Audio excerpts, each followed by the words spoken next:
Kumusta? Kamustahin natin ang sektor ng serbisyo. Pero, alam ba natin kung ano ito? Ang sektor ng serbisyo ay isang bahagi ng ekonomiya na nakatutok sa pagbibigay ng serbisyo sa mga tao at negosyo. Kabilang ito ang mga industriya tulad ng edukasyon, kalusugan, transportasyon, turismo, komunikasyon at pananalapi.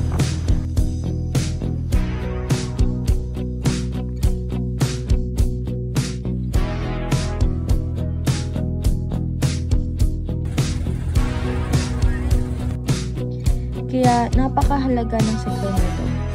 Dahil sa sektor na ito ay nagkakaroon tayo ng oportunidad na magkaroon ng kabuhayan. At ang sektor na ito ay ang nagsusuporta para sa pangangailangan ng bawat tao para mabuhay ng kontento. Kaya sana ay huwag natin multuhin ang mga tao na bumubuo sa sektor na ito